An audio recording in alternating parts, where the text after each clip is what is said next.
can I just follow that up with the most recent thing was seeing Trav, obviously, is there a groin problem or some kind of problem? That's the second injury potentially out of this match. Not great signs for the team heading into Melbourne next week. Obviously Joshy won't be part of the series, which is a real shame. Trav, he'll be fine. It's a bit of a tight quad. He'll be fine for Melbourne. Pat, is that going to be one of the most frustrating test matches you've played? Yeah, it's right up there. I can't remember even coming close to the amount of times we were on and off throughout the 5 days. Especially here in Brisbane, you feel like it normally just pelts down for a couple of hours, then you're back on and it's clear. But yeah, frustrating. Felt like we were ahead of the game for pretty much all of it, but not to be. What was the game plan today? Were you always trying to settle for something? I mean, it's kind of annoying with weather that was clearly coming in. Yeah, it's really hard to predict the weather, as we found out this week. But yeah, always trying to look to set up a game. Day 5 wicket felt like there was plenty of wickets there on offer. So just trying to get a bit of a total and then try and kind of line up, have enough overs to take those 10 wickets. But yeah, the number in your head always kind of keeps changing as the weather does. Was there any thought of opening with Travis and Carey? Yeah, there was. We kind of thought of a few different ideas, and then we landed on just letting the openers do their thing. Just that innings and the way that it played out. Like, is that one that you think the top order can kind of just put out of their minds because it was a unique situation and sort of different to, I guess, the first innings, or it's the fact that Jasper's obviously taken a lot of wickets at low cost, something that does hang around? I think that one you can dismiss. Really proud of everyone going out there and trying to win the test match. We're big on buying into a game plan and a style, and they all went out there with good intent. Day 5 wicket as well, it's really tricky.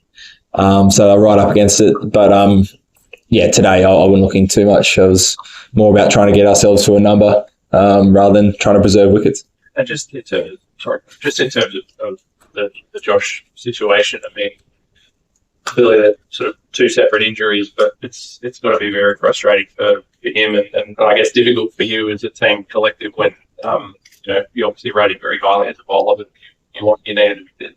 Yeah, it's really tough. It's kind of been the story of outside of last summer, the last few summers. I think the extra layer to that is probably one of the most disciplined professional sports people you'd ever meet. The way he trains and prepares and goes about, when he's at home, he's in the gym every second day, every day doing whatever it needs to take to try and minimise injuries. So I think that's an extra kind of blow, knowing how much he's put into his body over the last few years to try and play as many test matches as he can.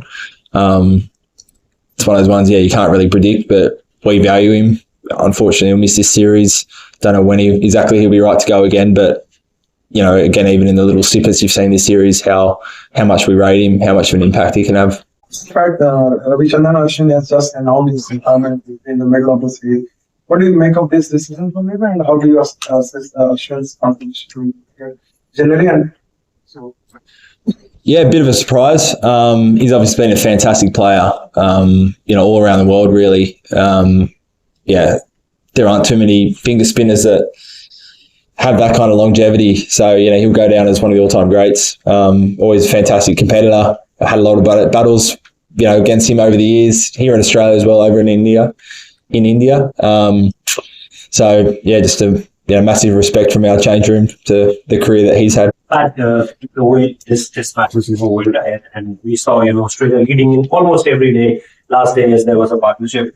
Body language 24 hours ago, Indians were a little ahead. It's looking like you guys were looking at if just weather went our way that we can win this test match. How is the mentality? Means what are you carrying from here? Because everyone is saying that momentum wise, it's India now. Do you think that Australia missed the chance to carry the momentum from Brisbane to Melbourne? Yeah, can't say I've ever been scared of momentum. Don't really care about that. I think we can take a lot from this week. A couple of great partnerships. To be sent in on a wicket and score 450, and then being a bowler down and managing to bowl India out for 250. When the conditions were probably a little bit better. I think we can take a lot from that. So it's been a good week. As I said, unfortunately we missed so much time for rain. But a lot of positives. Yeah, we're feeling really good. It was hot yesterday, but we'd had about 7 days or so off bowling after Adelaide, so we're fresh, we're ready to go. And if anything, the rain breaks actually helped us get a little bit of breaks yesterday. So kind of went in thinking we'd need a lot more from Mitchie Marsh, but felt like we got enough breaks, so he was kind of not needed as much. And also a bit of an eye to the second innings that we had a fresh, brand new ball would have lent on Mitchie a lot to try and take those 10 wickets in the second innings. So no, we're feeling really good. Like every test match, you pick your 4 bowlers you think you're going to mainly use, and it's always a bonus having some all-rounders. So I suspect we'll call on Mitchie at some stage in the next couple of test matches to kind of get us a breakthrough or two when we need it. And just to follow it up, as far as I'm concerned, you expect that you and Mitch Stark both be able to play the last 2 tests and change. Nothing. Yeah, I mean, nothing's for certain, but see how we pull up. But I think today we're both fine, so I can't imagine that changing. So yeah, we're good to go. It was hot yesterday, but in terms of physically outside of that, we're all good. Pat, just on numbers alone, the form of the top 3 has been a little bit of a talking point. Is that a cause for concern for you, or how would you assess their form? I think everyone's always hoping to score more runs. I think the trend in world cricket, pretty much all around the world, is the top 3 is a really hard place to bat at the moment. Particularly here in Australia, the wicket's tough. I think there's little snippets that have been important. So again, that first innings today, Trav walks in, the 35 overs into the game. I think that makes a big difference. Same in Adelaide. So obviously I'd be hoping to score more runs, would like him to score more runs, but I think they have made some important contributions that others have benefited from. Darren Lemon on ABC yesterday suggesting that George Bailey is too close to players. Do you have any view on that session?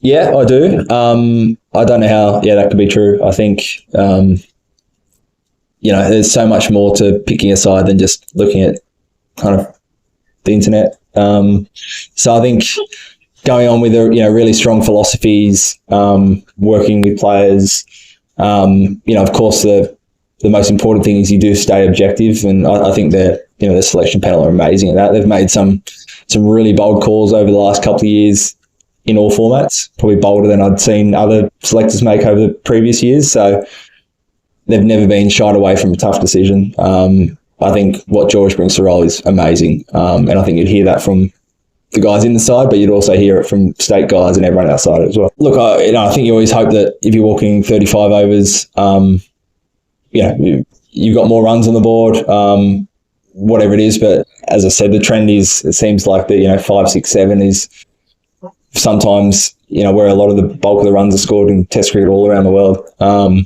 think I spoke ahead of this summer when there was all talk about batting orders. Were pretty, didn't really want to move our 5, 6, 7. They've been so important to many of our wins over the last couple of years. So, we're not kind of beholden to stats.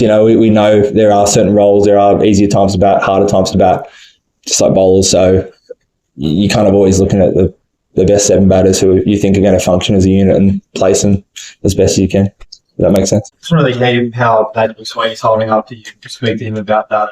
Will you guys give him the whole series to get through this? He's had one good knock, but outside of that, it's been pretty slippy. Yeah, look, I think the selectors will get together tonight or tomorrow, and you pick the squad for the next couple of tests. But it's been really hard for the opening batters, for both sides really. I've been really impressed with the way he's gone about it. Even today, someone starting out his career still being selfless enough to go out there and try and play shots rather than just trying to preserve and get a score. So really impressed with him. Again, hasn't probably scored the runs that he would like, but he's played some important knocks that have set up a win in Adelaide and a really good result here.